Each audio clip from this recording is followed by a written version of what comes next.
os voy a presentar a José Miguel Lorenzo Arriba. Él es un investigador independiente, es doctor en Historia Medieval, con su premio extraordinario de tesis doctoral, autor de libros y muchísimos artículos, es un gran publicador. Buena parte de sus investigaciones se dan o surgen formando parte de equipos multidisciplinares de intervención en el patrimonio, tanto en el estudio de paramentos, documentándolo en las fuentes históricas, reivindicando ese carácter histórico, su valía como fuente de información, y ya sean monócromos adornados con simples pincelados o grafitos históricos. Yo creo que por eso él está aquí y además hace esta charla inaugural, porque realmente es un defensor y guerrero desde el momento uno de todos estas bienes que estamos diciendo que a veces no se valoran. Y además es un gran documentalista. Entonces ahí lo dejo.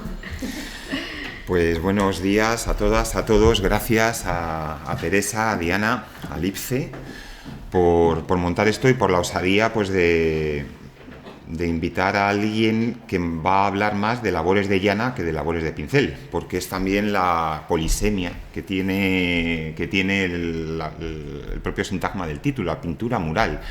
La pintura mural no es solamente aquello figurativo, aquello polícromo, aquello que representa algo analizable desde el punto de vista iconográfico, sino que también son otras cosas. Y bueno, pues un poco lo que se me había encargado es no dar un marco, porque no se puede ser tan pretencioso, pero sí sacar algunos hilos problemáticos, algunos de ellos, que nos van a ir enredando todos estos días, irlos presentando, y yo de paso siempre intentando acercar el ascua a mi sardina, pues beneficiarme de lo que me podáis contar, porque algún acertijo plantearemos, más que nada porque uno no lo sabe resolver, ¿no? Soy historiador, como decía Teresa, y he aprendido de esto pues trabajando con equipos, fundamentalmente con restauradoras y con algún arquitecto, que aunque en un curso de pintura mural, como siempre, suelen estar ausentes, incluso con ellos hemos aprendido también algo, ¿no? Pero fundamentalmente con quienes trabajáis y tocáis el material. Mi acercamiento es desde la historia, como os decía, y no tanto desde la historia del arte, que creo que eso también es otra perspectiva que conviene dejarla sentada desde el principio. Lo que es cierto y lo que sabemos es que entre unas pinturas, en este caso al fresco, como esto que tenemos tan prestigiado en la iglesita de Peñalba de Santiago, esta bóveda, o esta, que está 6 metros por debajo de la misma bóveda, hay un mundo a día de hoy a la hora de significar ambas superficies, ambos paramentos. Unas pasan a la historia del arte canónica y la otra, pues más bien lo que pasa es desapercibida. Una tiene interés, la otra no tiene interés. ¿Por qué si son el mismo estrato? ¿Y por qué si están en el mismo lugar? Es decir, las hicieron, las fratasaron las mismas manos. ¿Por qué es más histórico o tiene más importancia histórica una que otra? Bueno, pues entonces, no a estas cuestiones es a las que yo quiero aludir, porque esto nos lo encontramos continuamente. Antes ya se empezaba a aludir a la mitad norte de la península ibérica, a la despoblación, efectivamente, y lo que nos encontramos muchas veces son una serie ya de relictos históricos, de capas. Vemos que ha pasado algo, que por otro lado ese algo que ha pasado es la sustancia que nos da oficio a los historiadores, es lo que nos interesa, y no podemos menos que detenernos pues en esa estructura casi foliácea que tiene el paso del tiempo, y que en este caso se transmite pues de una manera casi artística desde un punto de vista contemporáneo, ¿no? Yo nunca puedo dejar de evitar, quizá por mi oficio, que eso que vemos ahí, esa sucesión de enlucidos, caleamientos, revocos, caleados, llamémosle como lo llama la documentación, blanqueos, revestimientos, tiene la misma estructura que tiene un libro, por ejemplo, de fábrica, que es a donde tradicionalmente los historiadores acudimos cuando de edificios parroquiales o ermitas se trata, ¿no? Pero tan documento es uno como lo otro y no puede desgajarse lo uno de lo otro, ¿no? Pero efectivamente son capas de información lo que esto nos va dando, ¿no? Es cierto que con las intervenciones del siglo XX, con estos revestimientos, vamos a llamarlos así, a plomo, sin vibración, contemporáneos, malos, con los que hemos ido indignificando la arquitectura histórica, nos aparecen sorpresas, en ocasiones, esos tesoros que hemos considerado desde la historia del arte, los únicos que son merecedores de pasar a las páginas de un libro que hablan del buen gusto y que hablan del pasado, ¿no? Nos hemos afanado, como es normal, pues en buscar esas cosas y eliminar las otras, ¿no? Para mí es inevitable también hacer una analogía con lo que fue la arqueología en sus orígenes, porque es verdad que el procedimiento del desencalado es un procedimiento arqueológico donde vas estrato por estrato, y ya la palabra estrato ya nos está redirigiendo a un mundo bien concreto, primero el de la geología, después el de la arqueología, pero donde antaño se privilegiaba el objeto, encontrar el tesoro, y lo que se destruía era precisamente lo que los arqueólogos consideran que es el tesoro real, que es la estratigrafía, que es el contexto donde esos objetos aparecen y lo que nos da una información arqueológica e histórica de calidad.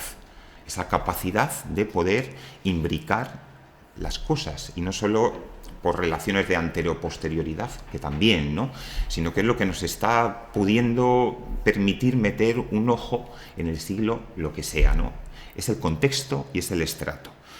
Y eso mismo lo podemos aplicar pues a las superficies, a los paramentos, que vamos a intervenir o que podemos intervenir desde un punto de vista de la disciplina de la restauración.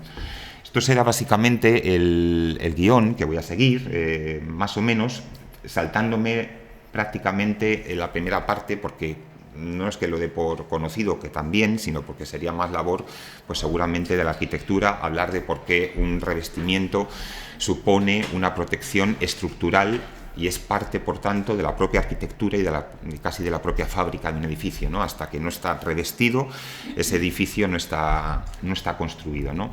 Voy a seguir avanzando y sobre todo a la primera pregunta que quiero plantear, ¿no?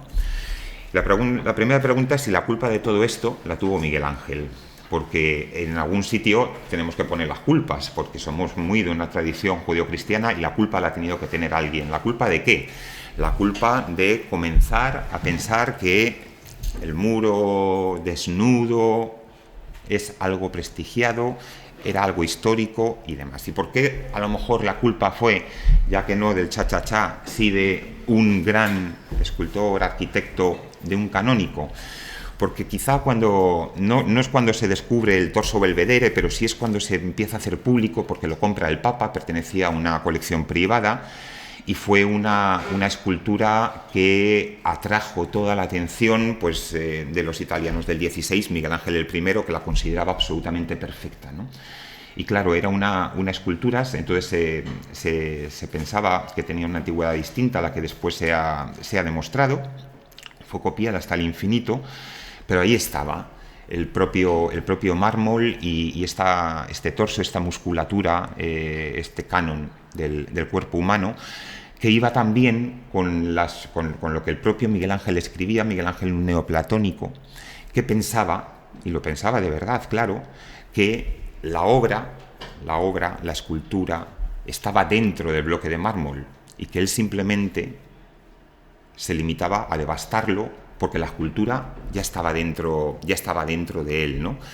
Claro, aquí ya empezamos a ver cómo la propia materialidad del objeto se erige en algo muy importante y que viene a ser esencia. Entonces, si eso es la esencia, todo lo demás es superfluo.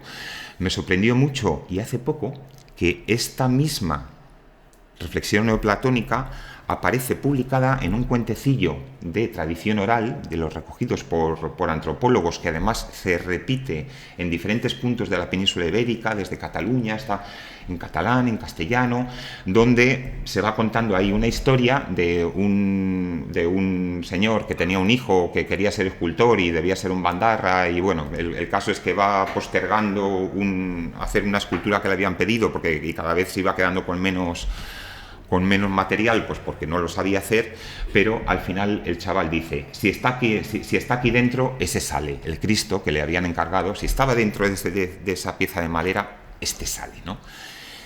Es exactamente lo que yo creo que intentó plasmar con un gusto, ya no voy a entrar en el gusto, pero bueno, como está en un lugar público, está en Zamora, un escultor, una escultura pública que está en la ciudad de Zamora y que es también una escultura emergiendo del propio bloque que la recubre y que de hecho deja la impronta cuando se separa, ¿no? Es decir, el propio material es lo dignificado y todo lo demás es adyacente, y si es adyacente es que no es esencial, y si no es esencial, en un momento dado puede ser eliminable. Quizá por aquí comiencen las elucubraciones teóricas que nos llevarán tiempo después al estado de cosas en el que todavía nos encontramos, ¿no? Todo esto y la dignificación de los grandes monumentos de la antigüedad, que obviamente aparecían por lo general sin enlucidos, aunque solo fuera por el paso del tiempo. Es que muchos siglos de exposición a los fenómenos climáticos, pues lógicamente dejaban las fábricas nudas, y así lo recrearon los pintores del romanticismo, incluso los que hacen una recreación de las galerías del Louvre. Pues las galerías del Louvre al parecer estaban con la fábrica vista, no estaban revestidas. Es decir, se va generando este magma un poco viscoso a veces, pero que nos va diciendo que las fábricas tienen un núcleo y una dignidad, y que eso se ha ido perdiendo con el paso del tiempo, ¿no? Una reflexión muy contemporánea, donde ya sabemos que diferentes escuelas, brutalistas, etcétera, etcétera, hacen del propio material el mismo acabado, con lo cual digamos que todo cuadra. Pero ¿cuándo empieza esto? Y aquí es un poco la pregunta que también os lanzo para estos cuatro días, porque mi teoría al menos es que es un movimiento que comienza en las élites ilustradas, en las élites académicas, y va permeando y pregnando hasta que a día de hoy, como hace poco en Fariza, en un pueblecito de Sayago, llegas allí a la iglesia parroquial en Zamora y te dicen con mucho orgullo, y además con cierta razón, claro, pues que en unas jornadas de facenderas, es decir, de trabajo comunal, obviamente en agosto, que es cuando hay gente en estas zonas despobladas, pues cada vecino con una piqueta pues dejó la iglesia, el interior de la iglesia, pues monda y lironda, ¿no? Y fue un trabajo orgulloso y comunal, ¿no? Eso está instalado, hemos dejado los interiores con esta estética de barbacoa, que digo yo, y además tenemos mucho orgullo en esa historia. Pero eso no nace de la cultura popular. Es más, la cultura popular históricamente ha ido por otro lado. ¿Cuándo nace todo esto?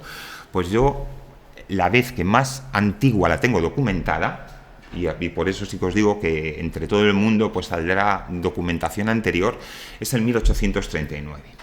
Cuando, hablando de Turégano, en Segovia, un académico, José Abrial, dice lo que aquí veis. En la que ahora es iglesia, hablaba de la iglesia de San Miguel, se ven con repugnancia aquellos capiteles y columnas, respetables por su antigüedad, embadurnados de amarillo a estilo moderno, y además lo pone en cursiva, y la iglesia pintarrajada de colorines.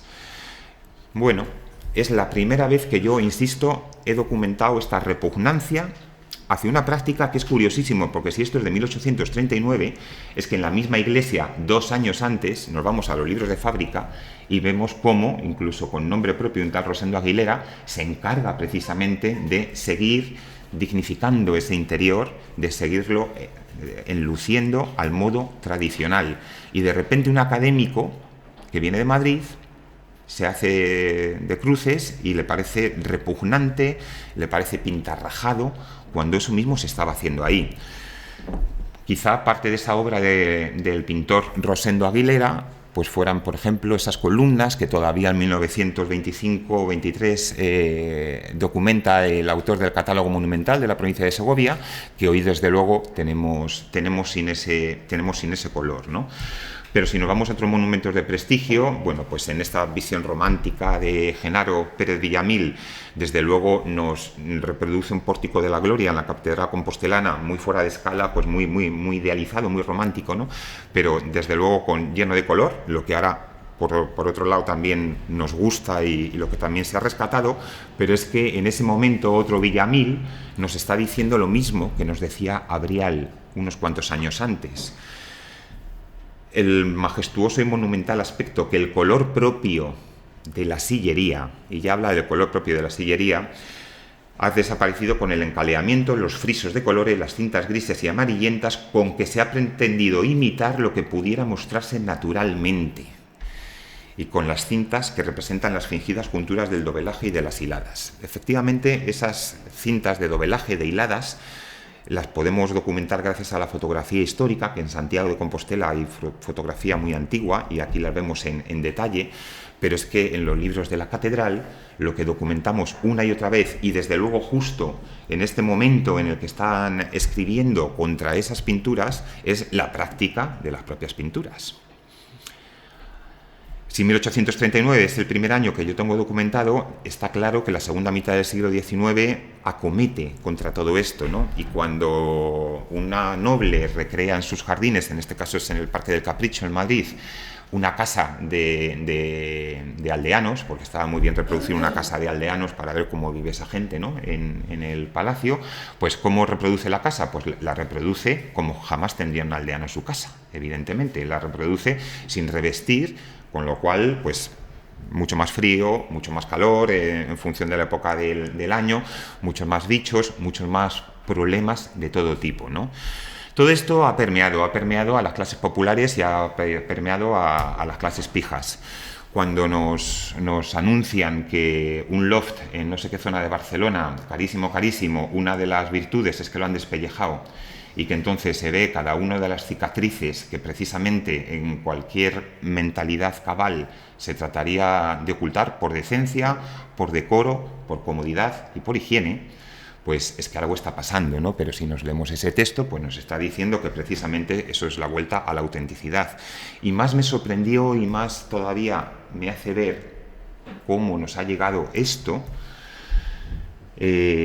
una actividad cultural de un museíto, que además hace una actividad encomiable y que dedicó una pieza del mes, tiene también una maqueta a la fábrica de chocolates, en este caso en Brihuega, en Guadalajara. Y esa es la maqueta de la fábrica de chocolates, pero lo que me pareció muy curioso es que en el propio folleto que nos dieron el día de la actividad hay una fotografía de la propia fábrica que se conserva y la fábrica está enlucida. Pero el modelo ideal que está reproducido en la maqueta, en el museo, pues lo vemos con ese guirlache que parece una mona de Pascua, ¿no? Si estuviéramos en Barcelona.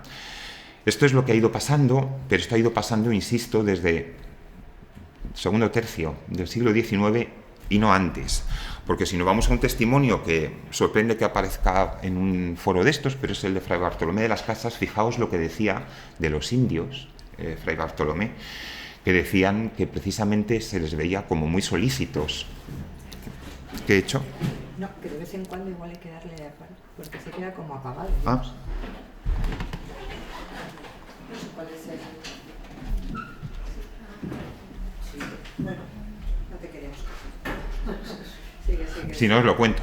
Pues que los indios eran muy solícitos, dice, porque siempre tenían los edificios encalados, blancos, y en desollándose alguna pared o parte de ellos, luego había quien tenía a cargo de los tornar a blanquear, como si la vida en ello les fuera. Y esto era precisamente un elogio, es decir, esta gente no dejaba sus edificios al albur, esta gente los cuidaba. ¿Y cómo los cuidaba? Pues precisamente manteniéndolos, enluciéndolos, revocándolos.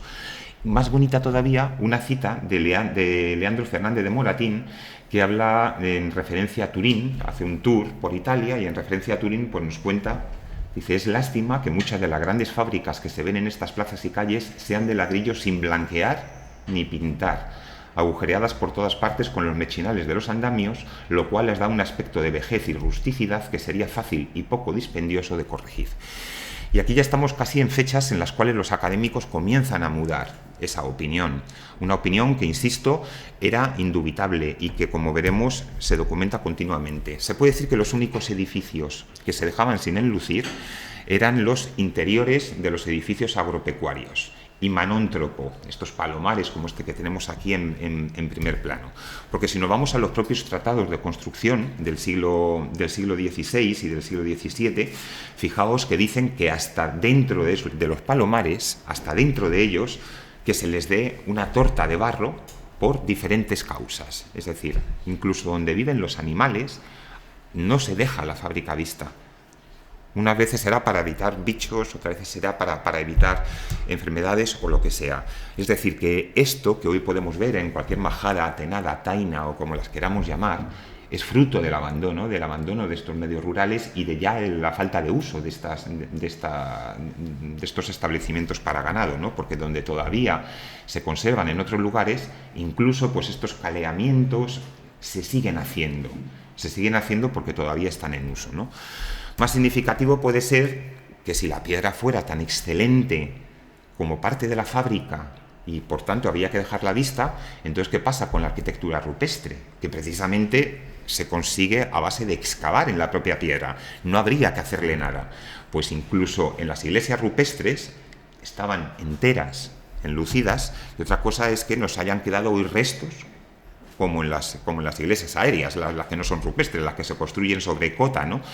También estaban revestidas las iglesias rupestres. Esta pequeña cuevecita, la ermita de San Blas, en un pueblecito de Soria, en Rabanera del Campo, pues si entráramos aquí, lo que vemos es que se hizo un cascarón, hoy parcialmente ya caído, un cascarón precisamente porque no ibas a dejar la roca vista, no ibas a dejar la piedra vista. Lo que haces es revestirlo entero, hacer una especie de cápsula y, por supuesto, pues decorarlo con pinturas o con monocromías, lo que sea. El caso es que esto es una constante inveterada, porque es una cuestión, al fin y al cabo, también de percepción estética. El gusto antes iba por ahí, ahora el gusto va por otro lado. Es como, no sé, si estuviéramos en el Museo del Prado, pues ¿qué nos parecería en el Museo del Prado o en nuestra casa? ¿Qué nos parecería si en vez de esta circunstancia fuera esta la que estuviéramos viendo, ¿no? Pues seguramente no nos parecería un interior demasiado digno para algo donde los humanos tengamos que hacer cosas. Por lo general tampoco en nuestras casas tenemos el ladrillo de construcción, ¿no? Si en el propio Código Penal el deslucimiento parece que es un delito recogido en el propio como un tipo penal en el artículo 626, ¿qué nos ha pasado para que esto sea ahora algo deseable, ¿no? Y que veamos ahí clavado un retablo entre un entorno de guirlache descontextualizado y mostrando algo que jamás habría que mostrar, ¿no? Y no voy a detenerme en muchísimos ejemplos, pero seguramente una mentalidad popular, si viéramos esta iglesia que estamos proyectando de Castelseco, que ha sido profundísimamente intervenida en todos los sentidos, pues una de las cosas que en la calle, si preguntáramos, de lo que mejor parecería, desde luego, es de haber sacado la piedra, de haber sacado esos sillares, ¿no? Con lo cual venimos a que, como cuestión estética, vendría a ser un poco parecido a esto, ¿no? Nos hemos acostumbrado a esta labor de carnicería, en la cual ver las cosas desolladas, ver las cosas casi supurantes, nos parece mucho más bonito y, por lo tanto, hay que ir a eliminar todas estas cuestiones, todos estos revestimientos históricos que para los historiadores lo que nos supone al final es un libro en blanco. Y también reconozco que aquí hay parte de corporativismo. Yo me gano la vida porque hay enlucidos. Si hay menos enlucidos, pues hay menos posibilidades de ganarse la vida, ¿no? Pasa como con los libros. Si no se conservan en un archivo, pues poco podemos hacer los historiadores. Bueno, pues con esto pasaría algo igual, ¿no? Y gracias a esos enlucidos, donde voy a hablar de los más pobretones, de las cosas más humildes. Por ejemplo, esta iglesita que intervinimos en su día en un pueblo de Sorias, en Matanza, donde lo que nos encontramos simplemente es una junta en los sillares que a su vez dibuja unas juntas distintas de los sillares. Pero vemos también otras, a ver, pues tenemos por aquí.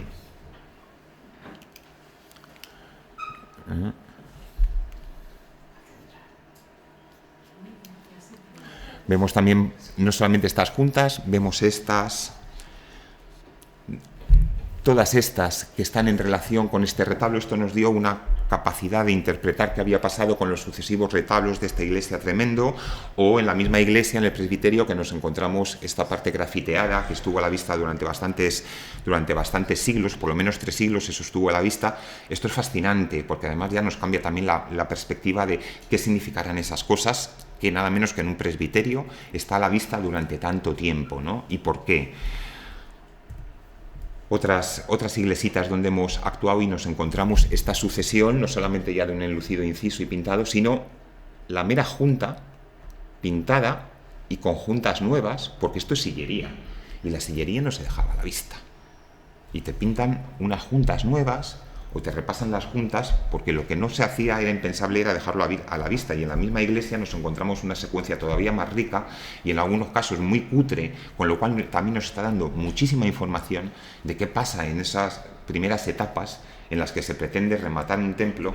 No hay una iglesia grande, no hay dinero, y se recurre a la solución quizá más vasta, que es un simple blanqueamiento y a pintar como se puede. Ya habrá tiempo pues para ir revistiendo las partes correspondientes, ¿no?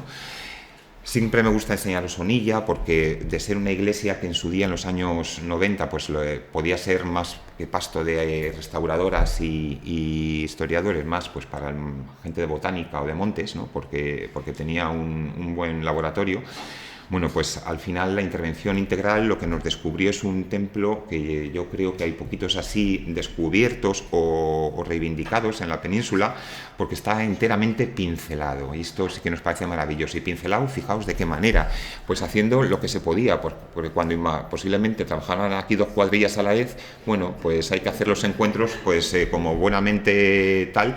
A ver, estamos en Osonilla, un pueblo que ya en el 17 tenía 3 vecinos, es decir, Osonilla nunca ha sido un lugar rico.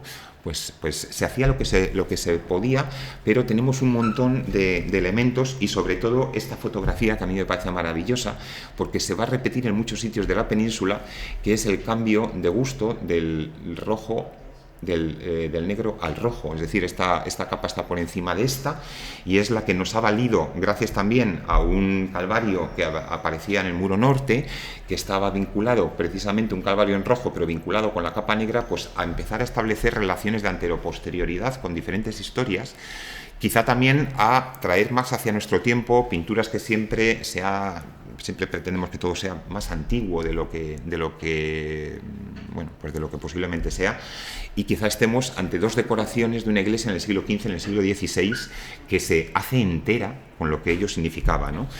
Y si Osonilla está intervenida, está visitable, pues desgraciadamente no mucho, pero bueno, está en pie. A 5 kilómetros está otra iglesita, La Barbolla, en la cual hicimos lo posible por intervenir, porque retirado el tabernáculo del retablo mayor, lo que aparecía es que era precisamente esto. Nuevamente, está a 5 kilómetros, nuevamente rojo y negro. La CNT no estaba para pedirle muchas ayudas para restaurar esto, pero desgraciadamente ni la CNT ni otras instituciones que tendrían que encargarse de ello, porque La Barbolla en enero de este año ha colapsado, como ya venía denunciando pues colectivos en la tierra que se dedican a defenderla, y posiblemente una iglesia entera pincelada exactamente igual que Osonilla, porque pertenecen las 2 de origen románico, las 2 a 5 kilómetros, las 2 con la misma secuencia de enlucidos, pues seguramente perecerá sin que podamos llegarlo a saber. A fin de cuentas, ¿qué es enlucir? Pues es que nos lo cuenta Elio Antonio de Nebrija, nada menos que en el primer vocabulario que tenemos de la lengua española. Enlucir, lo oscuro, ilustrar. Es decir, enlucir es abrir ventanas, en definitiva, porque la luz que entra por las aspilleras rebotan en algo enlucido y proporcionan luz. Enlucir es dar luz. Y todo el mundo queremos darle luz a un templo, a un edificio, mejor dicho, que por lo general era oscuro. Y así nos lo encontramos en la documentación, vayamos donde vayamos, desde que hay documentación escrita. Lucir y pincelar de blanco en negro por las juntas de las piedras. Pincelar, que entendemos que es hacer los fingidos de sillares. No nos dice si con línea simple, con línea doble, eso ya será otra cosa. Lucir de yeso, pincelar. Lo encontramos en todos los sitios, ¿no? Desde finales del 15 que empezamos a tener documentación de este tipo, a veces con sinónimos que por lo pronto conviene que lo vayamos recogiendo todos porque no sabemos si son sinónimos de verdad o, según la tradición local, una cosa es blanquear, otra cosa es pincelar, porque si nos dicen blanquear y pincelar, pues podemos decir, bueno, pues primero es darle una capa neutra y después es hacer los fingidos de sillares. Pero en cada sitio se utiliza de una manera los verbos o las acciones derivadas de los verbos, ¿no? Esto es muy bonito, preciosa esta documentación de un pueblecito de Soria. Halló por información que tuvo que la dicha iglesia, habla de Paones, estaba consagrada y había señales de cruces en sus paredes, ¿no? Y ahora, como se enlució la iglesia, quedaron las señales cubiertas. Claro, tú pones una nueva capa y queda por debajo pues lo que estaba antes. Esta es la materia de la arqueología y de la restauración, ¿no? Entonces mandó el visitador que se pongan cruces en las paredes para que de ello quede memoria y se vea que está consagrada. Habían quedado tapadas por un nuevo revestimiento que ayorna el templo, pues conforme a la moda del siglo XVI, pero había que poner las cruces de consagración. Encontramos los verbos por todos los sitios, básicamente enlucir y pincelar. Y eso es lo que nos permite, pues efectivamente, encontrar estas cosas cuando se interviene este falso fingido de ladrillos al fresco, estamos en Peñalba, después ya cubierto por capas siguientes y subsiguientes, que nos vamos a la documentación de Peñalba y vemos que hasta finales del siglo XIX lo hemos podido documentar. Después ya el pueblo se va quedando con muy poquita gente y es lo que fue pues añadiendo capas de policromía, pues sí, a la obra mozárabe, que tiene sus incisiones, que tendría tal, bueno. Pero es que también Peñalba existió en el siglo XVII, XVIII, XIX y también eso es memoria de una comunidad que la ha habitado. No solamente nos interesa la historia de la península ibérica en el siglo X y sobre todo a los historiadores no nos debería interesar, nos interesa todo aquello que es diacrónico y todo aquello que es histórico, ¿no? Era tan importante una labor de este tipo que en iglesiones tremendos como este de la iglesia de Santiago en Villamorón, pues cuando se acabó de pincelar esta catedral, porque tiene proporciones catedralicias, en esa actual hornacina se hizo una inscripción que es esa que veis ahí y que nos monumentaliza todo. Esta iglesia se pinceló el año de 1478, primer día de agosto. Es que no hay ya más información, decir, es el orgullo que tenía esa comunidad, que te dice el día, el mes y el año en que se acabó de hacer esto, ¿no? Otras veces el orgullo a lo mejor era más del alarife, del artista, artesano, llamémosle como queramos, como en Santa María la Real de Nieva, que aquí lo que nos deja en el único resto que hemos conservado es el nombre del señor, que se encarga también en un edificio de grandísimas proporciones de pincelarlo por entero y nos deja su nombre, ¿no? Cultura popular y confusiones. Todo eso, como decía, que yo creo que nace en los estratos eruditos, poco a poco lo van imponiendo hasta llegar al Cicerone. El Cicerone que nos va a decir en todos los sitios, no, y es que esta iglesia se encaló por una peste. Lo vamos a encontrar en todos los lugares, que es una tradición que se ha mantenido no, casi parece por poligénesis, porque es raro que en tantos sitios distintos en todos se haga mención a una peste, ¿no? Y por supuesto la prensa colaborando a la hora de difundir el bulo, ¿no?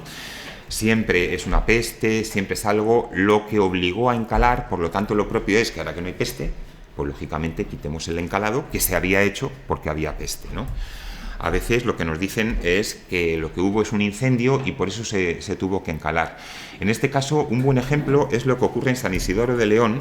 Fijaos, estamos en el año, es la última de las últimas intervenciones de Luis Menéndez Pidal antes de fallecer, 1980. Entonces nos dice en la descripción histórico-artística que hubo un incendio en 1811, nos dice Luis Menéndez Pidal, y que por eso se encaló y se pintó todo. O sea, San Isidoro se encala y se pinta y se lo encuentra sin Menéndez Pidal porque hubo un incendio en 1811. Esto nos lo dice en el año 80. Había tomado la información de don Manuel Gómez Moreno, que lo publicó exactamente lo mismo en el año 25, aunque el texto estaba redactado en 1909. Ya de repente nos vamos pues 80 años antes, ¿no? Nos dice lo mismo, que la razón de encalarse todo es porque había habido un incendio en 1811. Posiblemente don Manuel toma la referencia de Mingote, que Mingote, ya estamos en 1879, nos viene a decir exactamente lo mismo, que San Isidoro se había pintado, tal. Y quién sabe si Mingote, de quien tomó la referencia, fue de Cuadrado, y ya estamos en 1855, que nos viene con la misma historia, ¿no? Total, que tenemos en una línea del tiempo una información que se viene repitiendo tal cual desde 1855 hasta el año 1980. Pero es que es muy curioso que si nos vamos a los maestros de obra que estaban interviniendo en San Isidoro por esa época, precisamente lo que establecen en los proyectos antes de otra cosa es que se enluzca todo el interior, porque, bueno, pues el enlucido previo, no por el incendio, el previo, pues ya estaba, claro, pues por el paso del tiempo, pues con sarpullidos, con tal, oscuro, bueno, pues lo propio de cualquier sitio donde además arde aceite, cera, etcétera, ¿no? Es decir, que contradicen los eruditos lo que los maestros de obra estaban haciendo contemporáneamente a ellos. Es decir, ellos lo sabían porque lo estaban viendo, evidentemente, y entendían de estas cosas, pero los eruditos lo contradicen y lo atribuyen a otras causas. Ya con la peste me he ido a los libros propios del siglo XVIII, la famosa peste del siglo XVIII, que en todas las iglesias, sea en Canarias o sea en Galicia, ocurrió y por eso se blanqueó un templo. Bueno, pues lo que te dicen los tratados contra la peste es que lo primero que hay que hacer cuando hay peste en una estancia es descortezar las paredes y después volverlas a cortezar, claro, pero descortezarlas previamente porque estaban enlucidas. Es decir, no hay peste ni niño muerto, nunca mejor dicho, en esto de los enlucidos. Es una costumbre histórica, una costumbre que no tiene que ver con pestes ni con nada similar. Es algo porque los humanos no vamos a habitar en un edificio que sea indigno, y menos si hablamos de edificios eclesiásticos, que es el mejor edificio del pueblo, pues menos todavía, ¿no? Otra cosa es los gastos en sahumaduras. Entonces sí, se sahumaban los templos cuando había una epidemia y se quemaban en los braseros hierbas aromáticas, etcétera, etcétera. Eso es otra cosa. Enlucidos interiores, pero también exteriores, y aquí vamos a temas también un poco más vidriosos, lo que la arquitectura popular ha consagrado habitualmente y donde vemos que cualquier casita humilde, el exterior obviamente lo tiene revestido, ¿no? Entonces, si las casitas humildes lo tienen revestido, las casas principales, ¿por qué no lo tienen? ¿Todos no los hemos cargado? Pues es que posiblemente, desde luego, para fábricas previas al siglo XVI y desde luego que no son de sillería, incluso siéndolo, es lo más probable, ¿no? Porque al final, pues ya nos vamos acostumbrando al nuevo aire que tiene lo rústico, porque lo rústico hay que rusticizarlo. En un pueblo como Compludo, que apenas quedan habitantes en invierno, pero es más rústico eliminar estos enlucidos que tenía la fábrica al exterior. Por lo menos al interior lo sigue conservando. Quizá el epítome es lo que ocurrió en un sitio señero y encima de la capital de España, en el cuartel de Conde Duque, donde después de un estudio histórico exhaustivo que documentaba 6 capas de enlucidos distintos con colores diferentes y demás, pues el último, digamos, que había llegado y tal y cual, además de otras cuestiones de intervención, han dejado pues un buque descortezado y básicamente como un NH. Es decir, que poco tiene que ver con el carácter de un edificio como el que tuvo Conde Duque, con todo el ladrillo al aire, ¿no? Algo que jamás se hubiera visto de esta manera, como bien también nos transmiten pues ya diferentes manuscritos y demás, ¿no? Claro, aquí no tenemos esas muestras de arquitectura pintada con iconografía, pues que tenemos en otros lugares, ¿no? Y donde las tenemos, pues ya nos hemos preocupado, pues es así, de conservarlas, porque parece que esas son las salvables. Se han arrancado, se han llevado a museos, se han puesto réplicas en los sitios in situ, y esto es lo que tenemos abandonado. Es decir, cuando nos encontramos con estos pincelados que van dibujando una sillería distinta a la que tienen por debajo, como veis, y después sobre esos pincelados sobre la propia sillería, posiblemente con una veladura sobre la que después se pone un enlucido, se vuelven a repintar, y lo estoy viendo estos grises que tenemos por aquí por encima de los otros. Las sorpresas a veces llegan hasta en las catedrales, como en esta de Ávila, cuando en las partes más antiguas de la catedral del siglo XIII y cubiertas por nuevas construcciones, lo que nos aparece y lo que tiene por debajo sí que es sillería, lo que nos aparece es un enlucido con un pincelado por encima. Esto, por lo que se ve, debía ocurrir hasta en las murallas, o con más razón hasta en las murallas, algo que no se nos ocurre que pudiera estar enlucido, pero con más razón porque precisamente cuando se acometía con artillería una muralla, pues lo que quedaban eran las dentelladas y las huellas y los lugares por donde más frágil podía ser la embestida siguiente. Todavía en lugares donde los oficios tradicionales se han conservado, y aquí estamos en Essaouira, en Marruecos, vemos las murallas efectivamente enlucidas, como no podía ser de otra manera, ¿no? El paso del tiempo, la falta ya de uso militar, etcétera, pues al final aquí tenemos otro tipo de murallas donde lo que queremos es el sin castillos bien montado, con cada sillar que se vea bien por encima de otro, pero seguramente fue como nunca se vio, precisamente por una cuestión de seguridad. Y la muralla en esta época, en la época medieval, sí que era un bastión que lo que te hacía era segura la villa que tenía dentro, ¿no? Vamos avanzando y vamos a ir ya terminando. Los enlucidos, además de todo esto de la percepción estética, además de un factor de protección estructural de una fábrica, lo que son fuente de información. Esta es la noticia que leíamos antes y estos son las cruces que hemos encontrado fruto del abandono de la iglesia, estas que se habían ido cubriendo.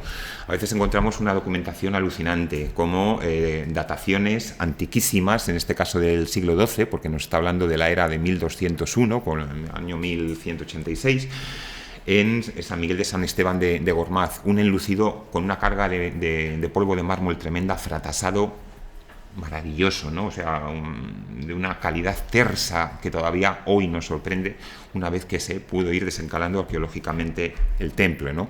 O esto que tenemos tan cerquita de aquí, en San Millán de Yuso, en el noviciado, miles de grafitos que sobre los enlucidos de cal dejaron los novicios entre los siglos XVI y XVIII, entre ellos esta alucinante procesión de las reliquias de San Millán, que tiene su correlato en la tabla de una predela de uno de los retablos del propio templo, que lo tenemos ahí, ¿no? Bueno, pues tenemos todavía una muestra más vívida y más espontánea en los enlucidos que tenemos por encima.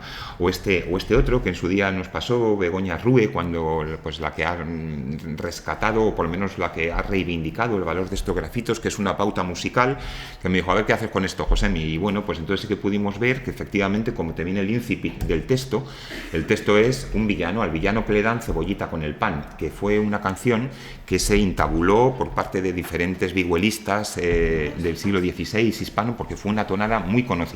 Un novicio se ve que la escucharía en una fiesta, como los novicios benedictinos sabían escribir música, pues apuntó el incipit para que no se le olvidara al día siguiente.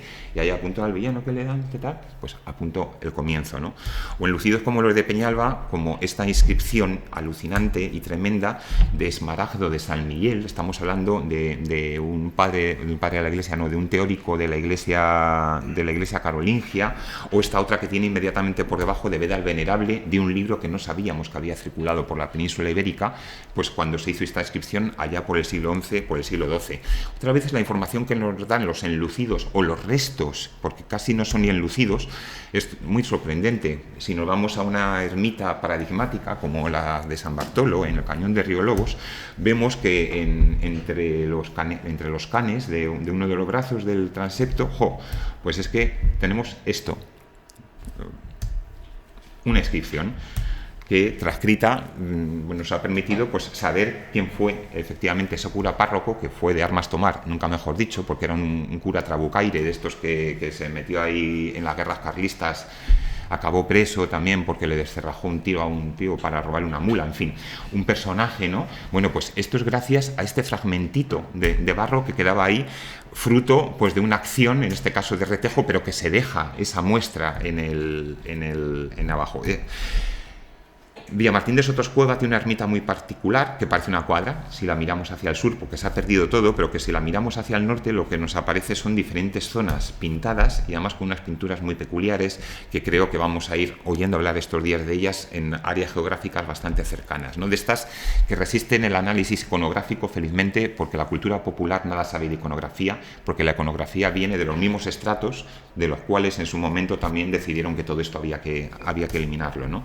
Y donde nos da una información riquísima, absolutamente rica, que nos cuenta un montón de cosas. No me voy a entretener en esto, y que una vez restaurada pues también permite descubrir unos motivos que subiconográficamente han ido en latencia, manteniéndose en la cultura popular, como estas cruces de nudos de Salomón, que hemos también podido descubrir en un frontispicio de un libro de una cofradía. Pero es que esta misma ermita al exterior, incluso en ese restito de mortero de cal que veis que conserva en el ábside, que parecería pues como que se ha podido poner hace 60 años, pues mirad lo que encontramos ahí, una cruz de consagración.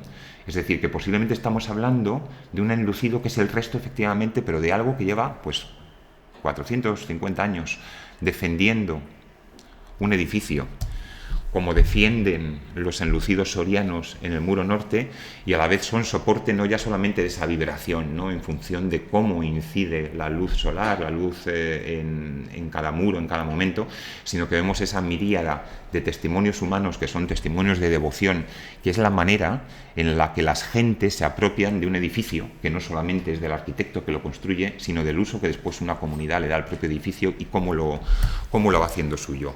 Y en el fondo es que estamos condenados a la tela de Penélope, es decir, a hacer lo que hemos deshecho, a volver a revestir lo que se ha ido revistiendo, como hicimos en esta iglesia de Aguilera, o como hemos hecho en Caracena, donde en este templo estamos viendo el muro sur, pero es que me encontré esto en los libros de fábrica, esta referencia a un tal Callejo que revistió, abrió los óvalos y hizo no sé qué, guarnició, guarneció los muros, etcétera, etcétera, que lo tenemos en el propio muro, junto con la fecha. Ahí está, 1788. Desde 1788, muro norte en Soria.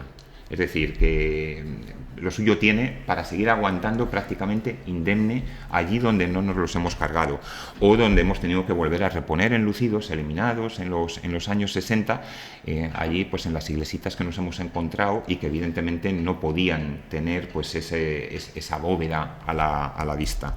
Acabo con polémicas. ¿Qué hacemos con el románico repintado? Y aquí sí que nos disponemos ante cuestiones que, en cuanto ya nos juntamos restauradoras, historiadores e historiadores del arte, necesariamente chocamos, ¿no? Porque, ¿qué hacemos ante cuestiones así?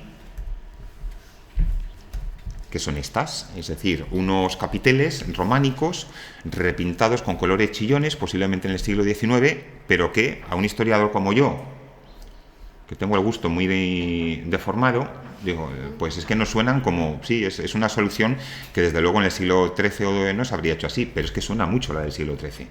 Estos colores chillones y contrastantes es lo mismo que después tanto nos gusta cuando vemos una iluminación en un manuscrito. Ahí no la discutimos. O con estos capiteles del Arco de Gloria de esta ermitilla, con unos colores un poquito más discretos. En el top de mi gusto personal, quizá me iría a Fuente del Saz de Soria, donde vemos recolocados unos canecillos ahí por encima del nuevo Arco de Gloria, que son súper chulos, porque en el fondo lo que hacen es resaltar unos rasgos que en su día también se resaltarían de otra manera. Se resaltarían de otra manera, pero ahí se resaltan. ¿Qué hacemos con todos estos ejemplos si tenemos que intervenir? ¿No son también una parte que nos explica algo importante de un gusto que, por otro lado, desde la academia se ha tratado de cercenar, porque todo esto había que eliminarlo? Todavía hoy, cuando los grupos, muchas veces de fundamentalistas del románico, vamos a estos sitios, ¡qué barbaridad! ¡Qué brutos los del pueblo! ¡Qué brutos la misma gente que los ha mantenido! O este tipo de columnas tan bonitas, pero con estos jaspeados que hoy nos pueden parecer como un poquito excesivos. El caso es que todo menos esto, que es lo que sigue pasando. Y ahí no molestaba tanto, esa pintura no parece tampoco tan agresiva. Esto sí que parece más agresivo, ¿no?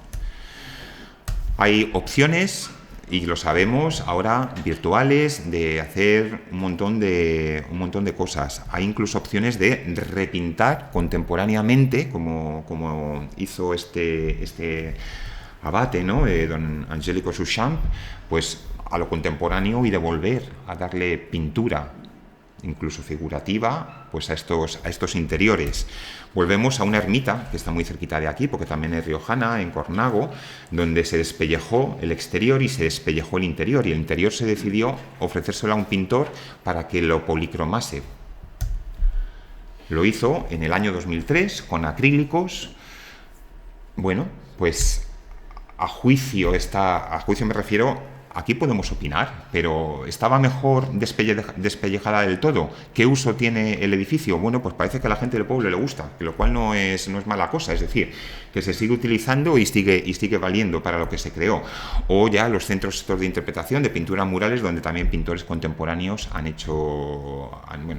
revestido con pinturas nuevas, puesto que se habían perdido los enlucidos anteriores, incluso de manera un tanto agresiva. Esto es verdad que es una iglesia del siglo XX, de construcción del siglo XX, y Okuda San Miguel hizo esto. Y termino porque esto me encantó encontrarlo, es la última imagen, con un aviso en una iglesia muy prestigiada de Madrid, en la iglesia de Santa Cruz, donde una vez que entré, yo vivo muy cerquita de ahí, me encuentro con este cartel. Y dije, pues para terminar una charla sobre pintura mural, yo creo que es como el epítome, porque esto es de que o quien lo escribió no ha entendido nada, o los que no entendemos nada somos los que estamos aquí. Pues nada más y muchas gracias.